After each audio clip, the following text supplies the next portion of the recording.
Assalamualaikum warahmatullahi wabarakatuh. Perkenalkan, nama saya Indonesia Putri dengan NIM 2014-02-0045 dari kelas PBAB. Hari ini saya ingin mempresentasikan dari sekaligus taksimul kalimah, jumlah ismiyah dan jumlah fi'liyah untuk tugas usaha. Dari pertama yaitu taksimul kalimah. Taksimul berarti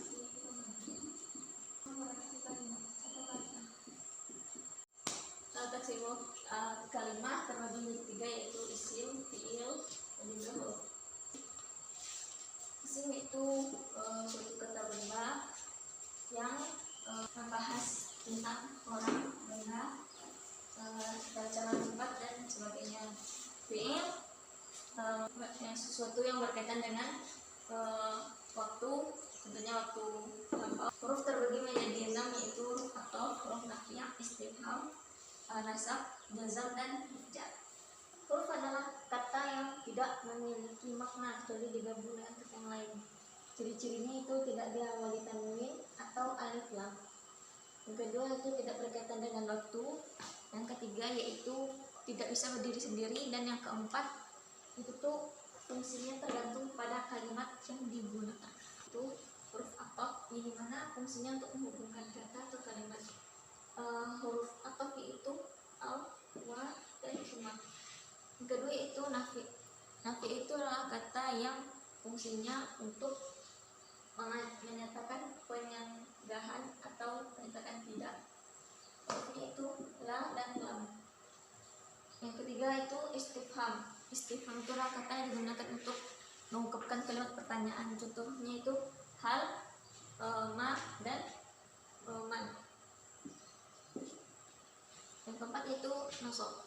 Nasab adalah kata yang menjadikan kata kerja setelahnya itu menjadi mansub. Contohnya itu an dan lam. Yang kelima yaitu huruf jazam, yaitu menjadikan kata kerja setelahnya menjadi majzum. Contohnya itu lam, la, an-nahiyah. Yang terakhir yaitu jar. Contohnya itu min, ila, an, ala, dan lain sebagainya. Selanjutnya materi kedua yaitu jumlah ismiyah. Suatu kalimat isim yang diawali dengan kata benda. Jumlah ismiyah terdiri dari mubtada dan khabar. Mubtada itu sebagai subjek atau pelaku, dan khabar itu sebagai jelas untuk si subjek. Selanjutnya yaitu macam-macam mubtada. Macam-macam mubtada terbagi tiga, yaitu mubtada isim zahir, mubtada isim dhamir, dan mubtada muawwal. Mubtada isim zahir adalah kata benda yang secara langsung menunjukkan arti atau suatu benda, orang, atau tempat. Contohnya itu pada kata atau ibu yang menjelaskan orang, yang berarti siswa. Selanjutnya itu isim dhamir. Isim dhamir yaitu kata ganti yang terpisah dan merujuk pada subjek kalimat. Misalnya pada kata huwa, berarti dia laki-laki, sebagai kata ganti untuk menunjukkan kepada dia. Mubtada muawwal yaitu isim yang diawali oleh kata tertentu seperti an, inna, dan laila, yaitu kata kerja dalam bentuk infinitif yang berfungsi sebagai mubtada. Contohnya yaitu anna kitabah sebagai masdar infinitif. Selanjutnya itu macam-macam kabar. Macam-macam kabar terbagi menjadi tiga, yaitu kabar mufrad, kabar jumlah, dan kabar syibhul jumlah. Kabar mufrad itu adalah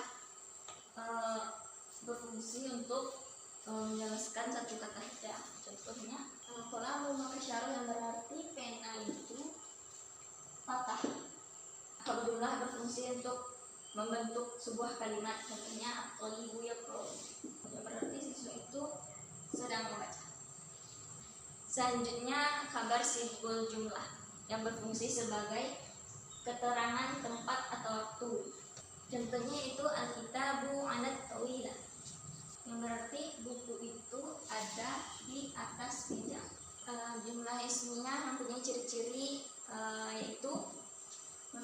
mubtada dan khabar. Yang kedua yaitu bisa ditambahkan dengan kata keterangan atau penjelas atau maf'ul bih. Ketiga yaitu selalu diawali dengan isim atau kata benda. Materi yang ketiga yaitu jumlah fi'liyah. Jumlah fi'liyah adalah sebuah kalimat yang selalu diawali dengan fi'il atau kata kerja yang dibantu dengan fa'il sebagai pelaku dan maf'ul bih sebagai objek atau penjelas dari si kata kerja. Fi'il mempunyai ciri-ciri yaitu menunjukkan perbuatan atau kejadian. Ciri-ciri yang kedua yaitu selalu berkaitan dengan waktu. Ciri-ciri yang ketiga yaitu tidak adanya penggunaan alif lam. Yang keempat yaitu fi'il bisa ditambahkan dengan domir atau kata ganti orang. Yang kelima, setiap fi'il itu mempunyai tanda tersendiri di setiap kata kerja. Jenis-jenis fi'il terbagi menjadi tiga yaitu fi'il madhi, fi'il mudhari, dan fi'il amar. Fi'il madhi yaitu fi'il yang berkaitan dengan masa lampau yang telah terjadi. Yang kedua yaitu fi'il mudhari. Fi'il mudhari itu fi'il yang waktu pengerjaannya atau waktu kegiatannya itu sedang berlangsung atau akan terjadi.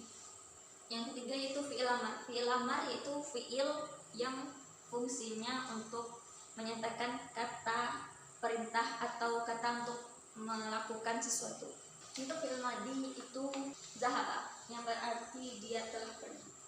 Yang telah ini menunjukkan masa lampau.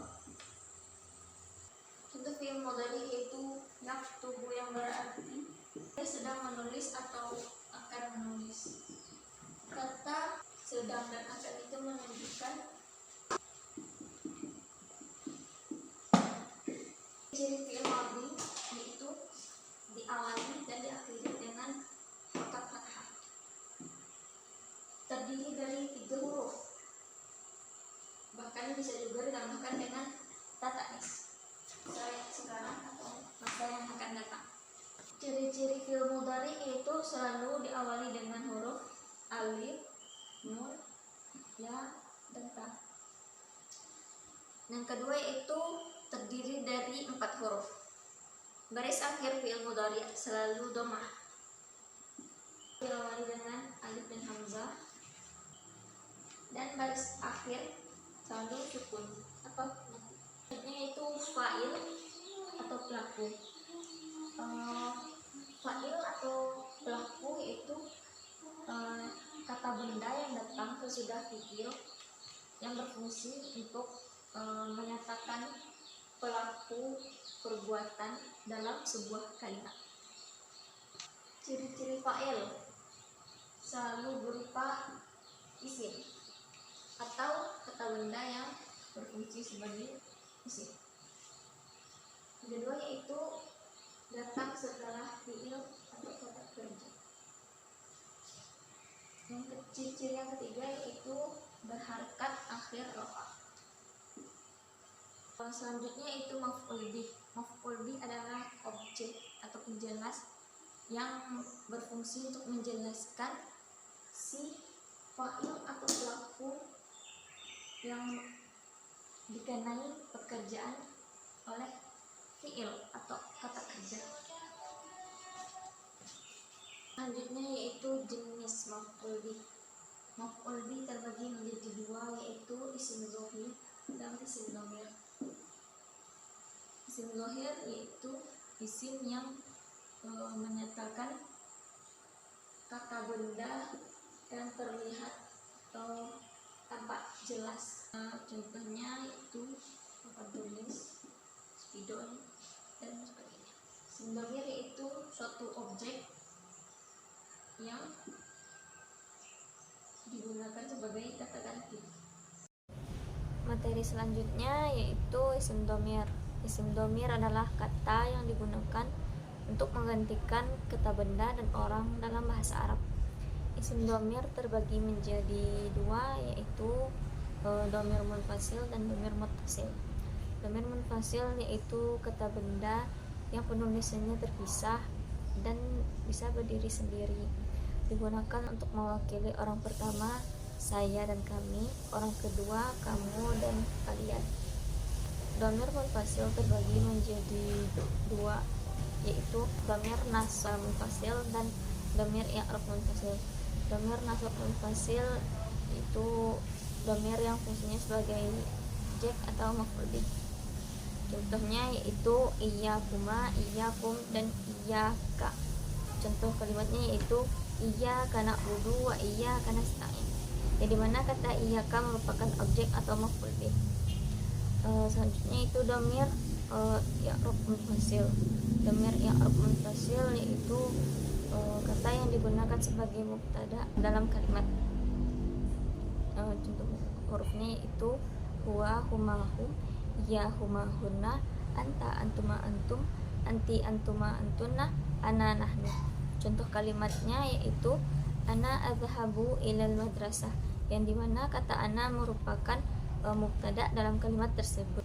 Dhamir muttasil adalah kata ganti yang memerlukan kata lain dan tidak bisa berdiri sendiri, digunakan untuk menunjukkan subjek atau objek yang melakukan tindakan dalam kalimat.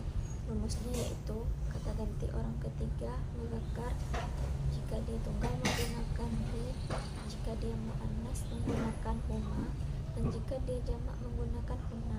Kalau dia muannas, jika dia tunggal menggunakan ha, jika dia muannas menggunakan huma, dan jika dia jamak menggunakan hunna. Kata ganti orang kedua muzakkar jika dia tunggal menggunakan ka, jika dia muannas menggunakan huma, dan jamak menggunakan hum. Kalau muannas, jika dia tunggal menggunakan ki, jika dia muannas menggunakan kuma, dan jamak menggunakan kunna. Kata ganti orang pertama jika dia tunggal menggunakan ni, dan jika muannas atau jamak menggunakan na. Isim dhamir mustatir adalah kata ganti yang tidak diucapkan, tidak tampak, dan tidak tertulis dalam lafaz kalimat, tetapi tersembunyi dalam kata kerja atau fi'il. Contohnya zahaba, yazhabu, izhabu. Baik, itulah yang dapat saya pahami dari materi tersebut. Wassalamualaikum warahmatullahi wabarakatuh.